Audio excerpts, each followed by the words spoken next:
¿Cuál será el efecto de esto?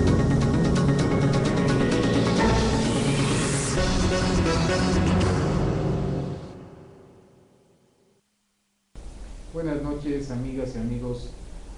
Estrenando año, en el 2014, nuestro primer programa, Ramón, del 2014. Este es su programa de todos los lunes a las 8 de la noche, Adicciones. Pues antes que nada, darles el abrazo y la felicitación del nuevo año que ya estamos todos viviendo, y que todos nuestros objetivos, ya ves que hacemos una lista tremenda de metas que queremos cumplir, pues las llevemos a cabo. Se los deseo con mucha sinceridad. Ahora les presento aquí a nuestro querido amigo, el licenciado Ramón Vilar, que nos acompaña en este programa todos los lunes de adicciones. El día de hoy, Ramón, Muchas felicidades, Jesús. buen año, Ramón. El día de hoy vamos a tener un programa interesante, ya que se van a tocar unos aspectos bastante escabrosos, como es la cuestión de género, adicción y Violencia. La violencia de género, desde el punto de vista de la adicción, es un tema que el día de hoy vamos a tratar, y esperamos que nos vean y que nos manden sus comentarios a la dirección electrónica de Tu Diputado TV. Y pues vamos a empezar el programa, Ramón. ¿Qué nos dices acerca de la problemática social que se está viviendo el día de hoy? De acuerdo a la evolución, vamos a decirle así, social de nuestro país, en donde van cambiando los roles. Yo recuerdo que hace algunos años, en los principios de los 80, era algo bastante novedoso el hecho de que la mujer pudiera entrar ya a los bares, a las cantinas. Recuerdo que pues empezamos ahí, yo tenía a mis compañeros trabajando en la administración pública, y era algo novedoso que nos acompañaran ellas al bar, a la cantina, pues, y todo eso se sentían así como que no encajaban. El día de hoy, en pleno siglo XXI, en el año 2014, es algo tan común que ha tenido como consecuencia pues muchas situaciones que antes no se contemplaban. Por ejemplo, el incremento de la adicción al alcoholismo y otras drogas de la mujer, cosa que en las décadas pasadas pues no se daba tanto, o se ocultaba más que otra cosa. ¿Qué nos comentas al respecto, licenciado? Primero quiero volver a diferenciar, que ya lo hemos hecho en programas pasados, entre consumo y adicción, ¿sí? Es decir, no todo consumidor es un adicto, ni todo adicto puede consumir normalmente, ¿sí? Porque si no llegaríamos a decir pues que salgan las mujeres de los bares, ¿sí? Como salida de este problema, ¿sí? ¿Qué es lo que genera a todos los adictos? Hemos hablado de varios tipos de adictos, los adictos por causas orgánicas, mentales, gente que es esquizofrénica o bipolar y tiene estados de angustia muy grandes, y esos estados de angustia los llevan a la necesidad de consumir para calmar esa angustia. Desde ellos hasta la gente que cae en problemas de adicción momentáneamente, los fumadores, como tú comprenderás, cuando consumen el cigarro, es por un estado de angustia muy grande. Lo que hace a cualquier adicto ser adicto es un malestar, un tremendo malestar orgánico, malestar físico. Vuelvo al ejemplo del cigarro: cuando a un fumador deja de fumar por varias horas, empieza en un estado de ansiedad, de angustia muy grande, que lo va a llevar a fumar, ¿no? ¿Sí? Este es tos de fumador. Aquí hablo por experiencia propia. Bien, este malestar, que es de diferentes causas, por eso hablamos que las adicciones son multifactoriales, hay un malestar social, ¿sí? La revolución que se ha dado en el trabajo para la mujer, los que somos de nuestra edad, nos damos cuenta que la mujer en los 60, estaba en la casa, en la clase media, media alta, siempre. O sea, era impensable que saliera a trabajar, eran muy pocas, eran casos contados, o estaba en el sector servicios terciario, en el más bajo, sirvientas, enfermeras, trabajadores de restaurantes, etcétera, etcétera, trabajadoras sexuales, era su mundo, ¿sí? A partir de los 70 se empezó a abrirse el mercado para las mujeres y empezó la liberación de la mujer. ¿Sí? No quiero que me malinterpreten que estoy en contra de la liberación de la mujer. Claro. Pero se da esto como empezar a trabajar, y esto hace que las mujeres, si antes tenían que robarle al gasto, entre comillas, para conseguir para una sustancia alcohol, y entonces era lo que llamábamos borracheras de buró, ¿sí? En la casa, a partir de los 70 se empezaron a tener sus propios recursos para poder beber. Esto les abrió los bares, como tú decías hace un momentito, ¿sí? Y esto empezó a tener la posibilidad de igualarse en lo malo con los hombres, ¿sí? Y con una carga social mucho más grande. ¿Por qué? Porque las mujeres en los 70 que empieza a trabajar y hoy en día caen con una doble jornada de trabajo, ¿sí? Mientras que el hombre trabaja y lleva o no lleva el dinero a su casa, y como decía una persona en recuperación, que él sí mantenía a su mujer, la mantenía en suspenso, ¿sí? Y por cierto estuvo por aquí un día, ¿sí?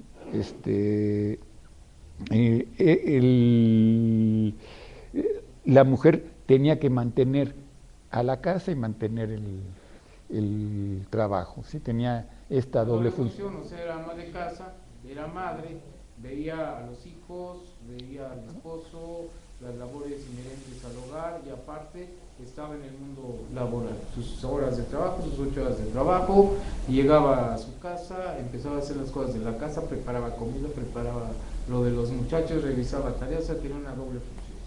Además de esta doble función, que en parte puede ser contenedora porque está muy ocupada, sí le creaba un mayor malestar, y vemos que a partir de los años 70, en los 80 para acá, se han ampliado, ha crecido el número de mujeres con adicciones.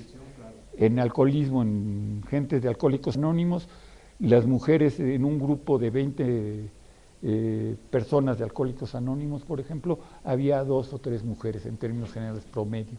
Sí, ahorita hay 8 o 10, es decir, ya casi iguala a la cantidad de hombres, ¿sí?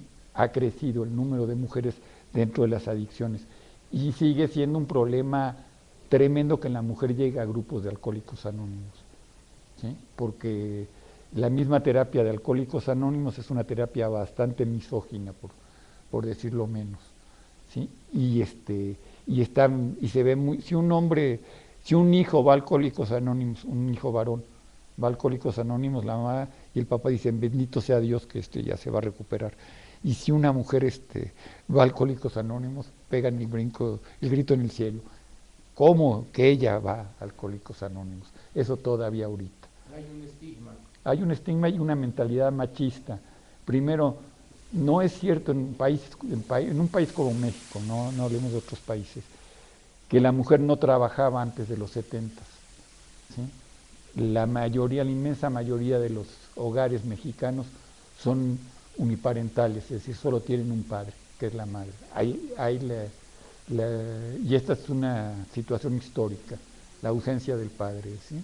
Dicen que nos viene desde la colonia, el conquistador que viola a la mujer. Y después se va, y después deja a la mujer con él. Ajá. Yo no estoy muy de acuerdo con estas teorías porque México no existía en aquel entonces.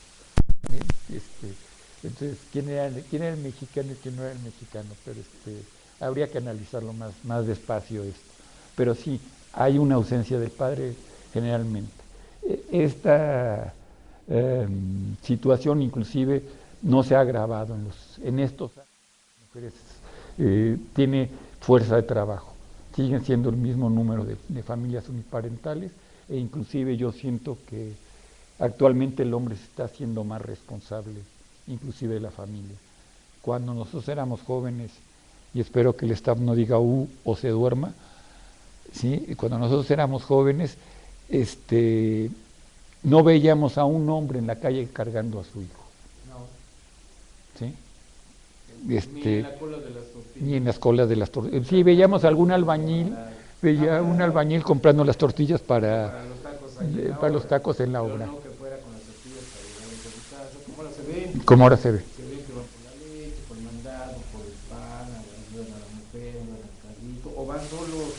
Me ha tocado ver hombres que van por la corbata que salen de la oficina con el carrito, o que van y hacen la despensa para llevar a su casa. En los 60, 70 era muy difícil verlo y muy mal visto. Muy mal visto, o sea, el hombre que hiciera eso era un mandilón. Era un mandilón.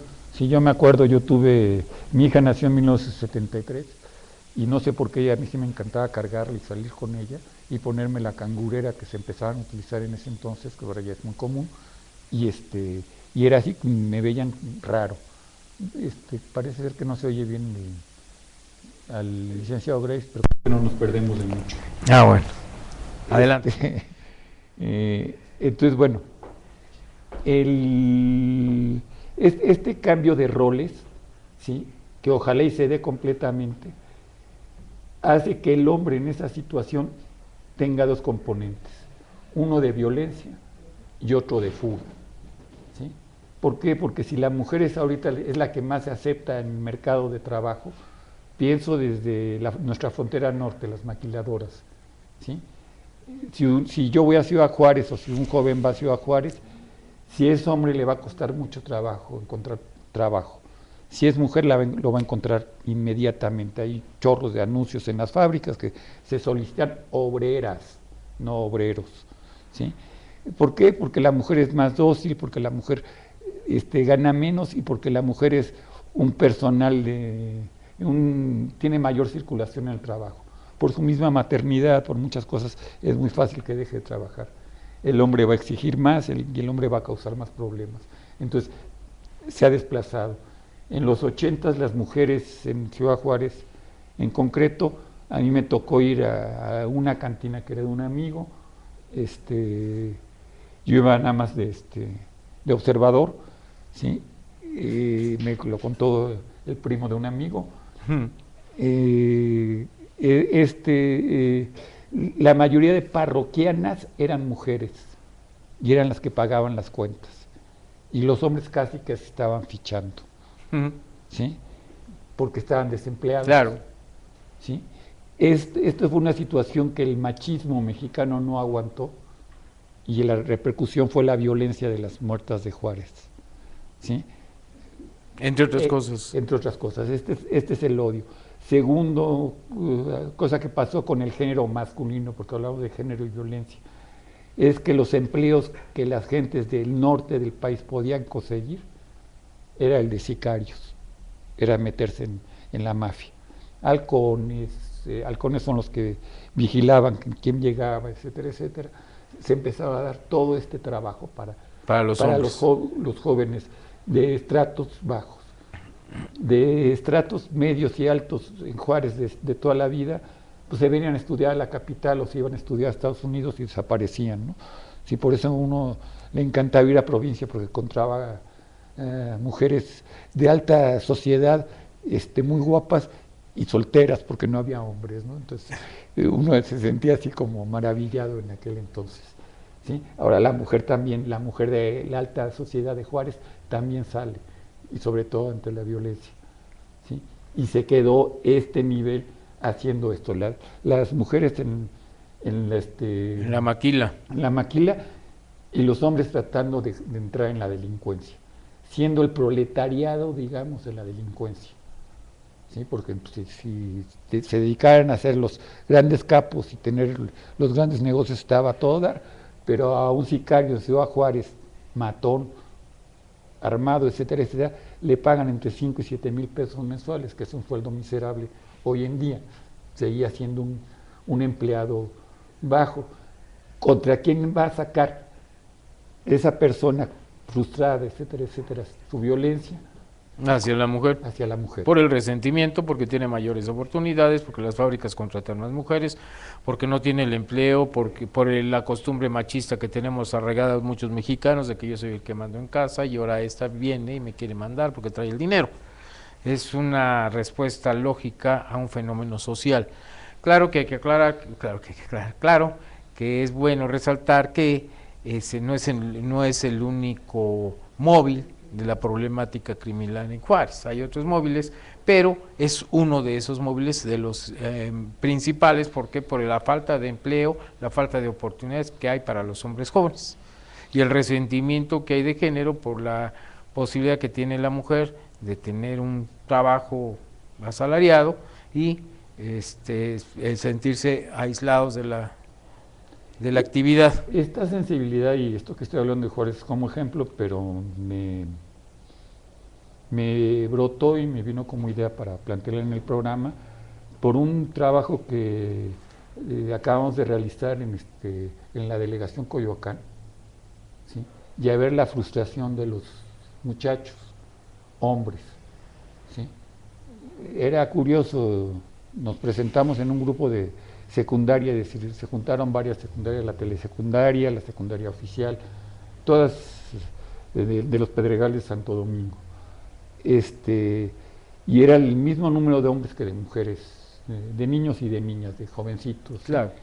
Las escandalosas, las abiertas, las que echaban relajo eran las mujeres, los hombres estaban así, ¿sí? Cosa que era totalmente al revés, y ahora sí hablo como viejito en mis tiempos, ¿no? O sea, había otra forma de otro ser, rol social. otro rol social. El hombre era el que hablaba, el que decía, el travieso, vamos a decir así, y todo eso, y la mujer era más tranquila y más todo. Ahora cambió el rol.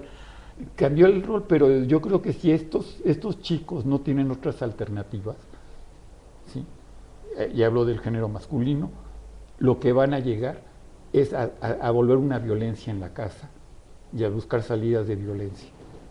Esa violencia, no creo que, aunque los seres humanos en general somos muy agresivos, ¿sí?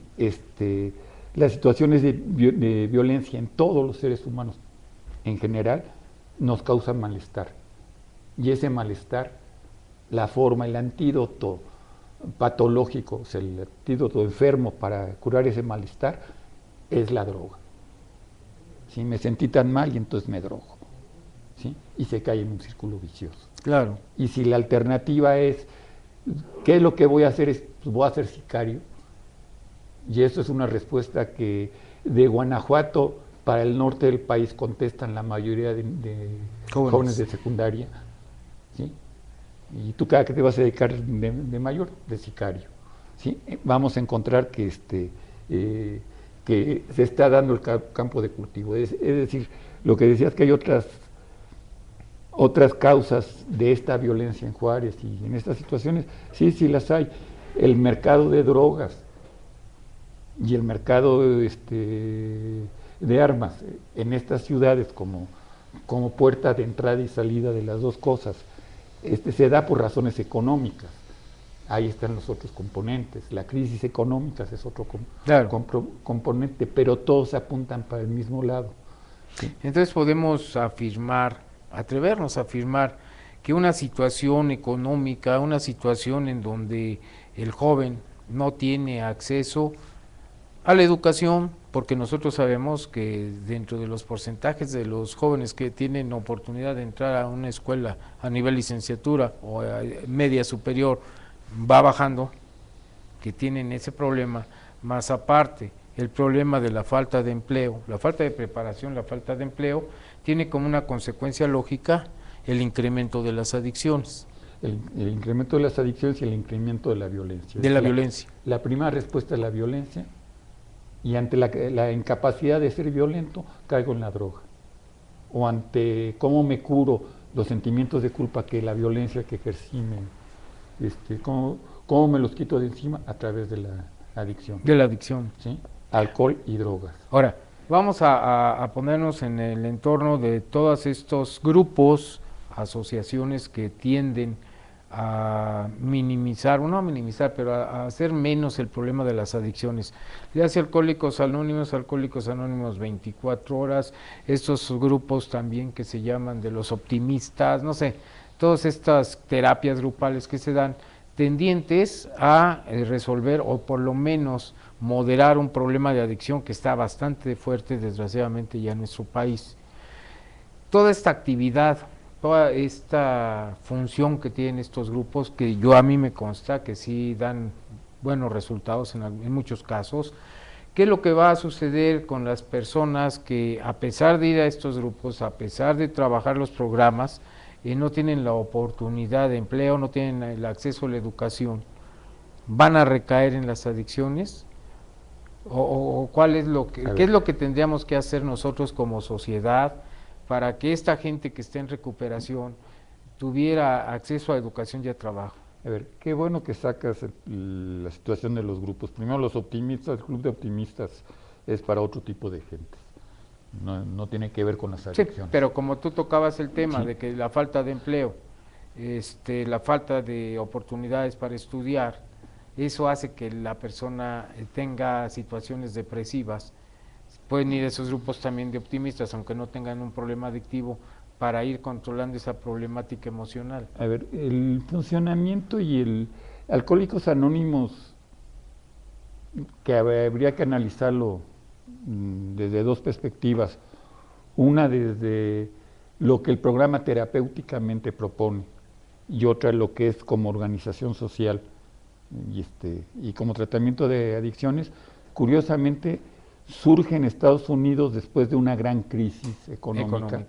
Pero cuando empieza la recuperación, ¿sí? Cuando empieza el despegue, la recuperación digamos, económica, sí, porque el caos económico es 1929 y Alcohólicos Anónimos nace en 1935. Y su fundador fue alguien víctima o ¿cómo se llama? Protagonista de la crisis económica, como, sí, como gente bolsador, como un agente de la bolsa de valores que viene de la crisis. Sí, que fue lo que se metió en crisis, ¿no? En esa etapa de recuperación lo que la sociedad necesitaba era adecuar a la gente a esa sociedad que sí daba oportunidades.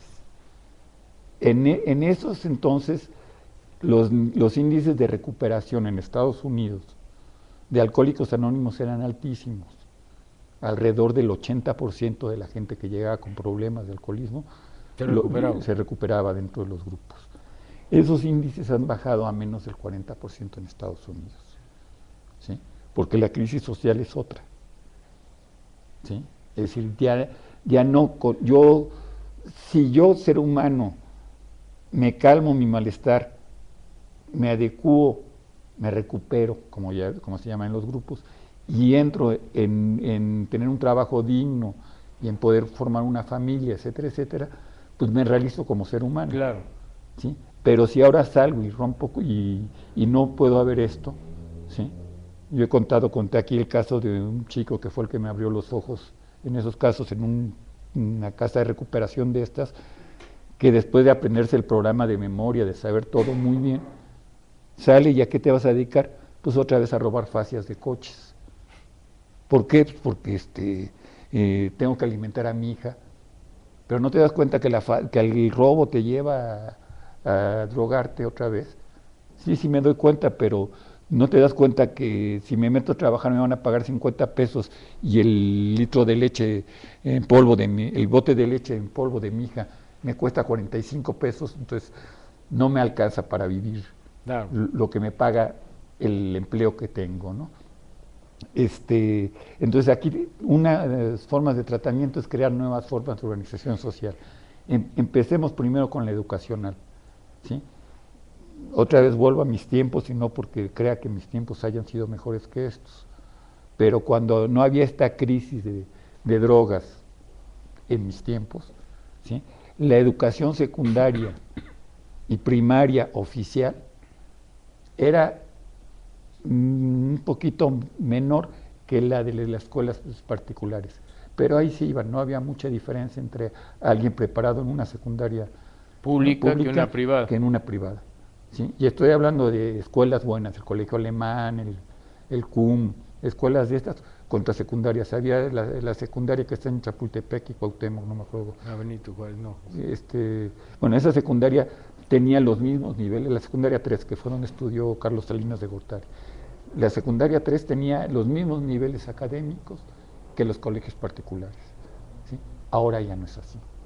Ahora hay una diferencia completa.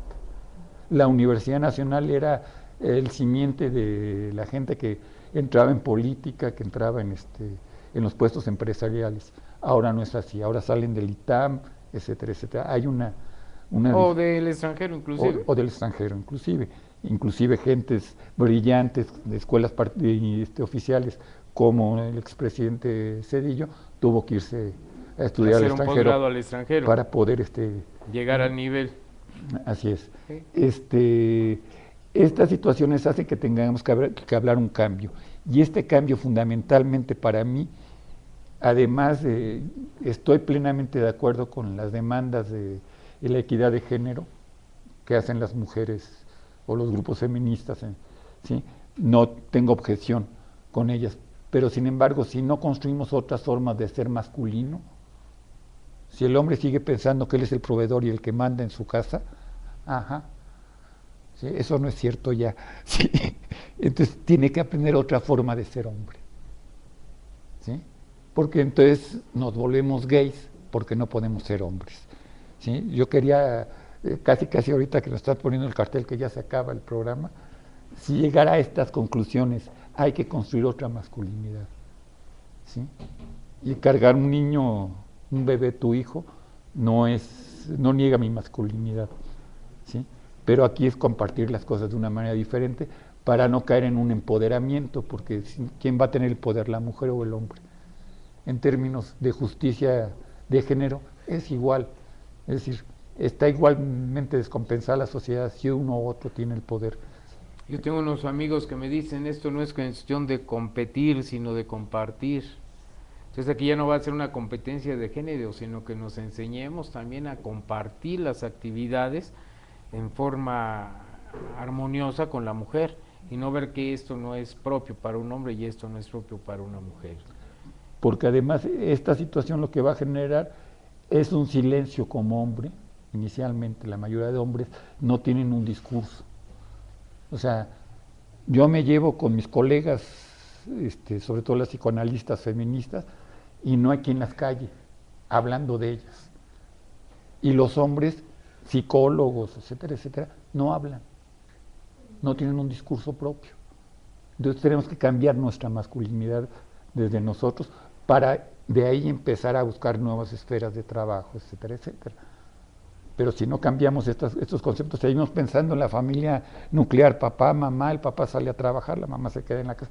O sea, como que ese modelo lo seguimos teniendo, ese modelo ya no existe. Ya no funciona, ya no existe.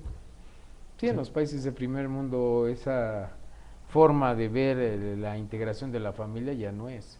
Inclusive se ha hecho crítica a la familia mexicana en otras latitudes, a mí me ha tocado escuchar, en donde dicen, bueno, es que en México es una familia nuclear todavía, viven padres con hijos, se casan los hijos, llegan a la casa de los padres y quiere haber un paterfamilias que siga distribuyendo y mandando y todo eso, es imposible. En otro programa podemos ver inclusive lo que está pasando con los jóvenes de clase media y media alta, chicos de 30 años, 30 y tantos años, que hay que sacarlos a patadas desde la casa de los padres porque no se quieren ir. No se quieren ir. Sí, es decir, se ha roto el esquema, ¿no? Como en Estados Unidos ya un muchacho de 18 años o antes ya pone su departamento y se hace independiente y empieza a jugar su rol. Bueno, eso ya en los propios Estados Unidos está cambiando, están regresando a las casas paternas. Sí. ¿Sí? Porque no hay el nivel de quererse hacer responsable. ¿Sí? Es decir, hay una frase bíblica para que no crean que estoy en contra de las cuestiones tradicionales, que dice, sepárate de tu padre y madre para convertirte en hombre. Bueno, pues ahora a los 40 años no se separan de su padre y madre para convertirse en hombres. Es una situación muy difícil. Bueno, vamos a dar las conclusiones del programa. Como decías en un principio, es un problema multifactorial.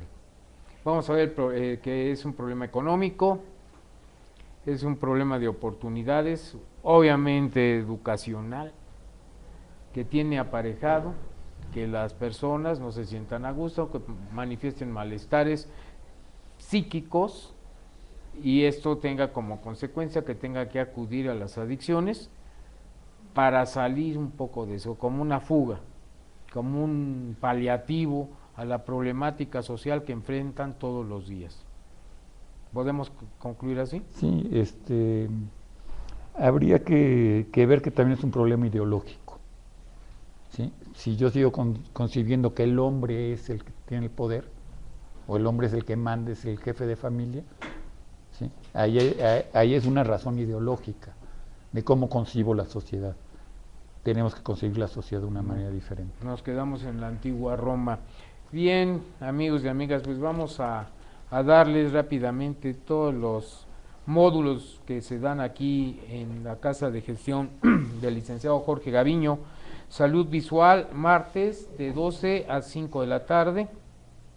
Salud dental, lunes, martes y jueves de 3 a 6 de la tarde. Taekwondo, lunes, miércoles y viernes de 4 a 6 de la tarde. Taebo, jueves y viernes de 9 a 10 de la mañana. Zumba, miércoles de 10 a 11 de la mañana. Guitarra, jueves de 4 a 6 de la tarde. Yoga para adultos, lunes y viernes de 10 a 11 de la mañana. Clases de baile, miércoles y viernes de 5 a 6 de la tarde. Curso de automaquillaje, miércoles de 11 a 1. Curso de arreglo floral, miércoles de 4 a 5 de la tarde. Orientación psicológica, ahorita que estamos hablando de aspectos psicológicos, muy interesante.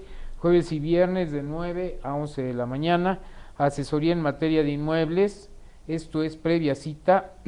Si ustedes llaman a los teléfonos 6386-7630 y hacen su cita para que se les atienda. Y asesoría jurídica, orientación y gestiones ciudadanas es de lunes a viernes de 10 de la mañana hasta las 7 de la noche.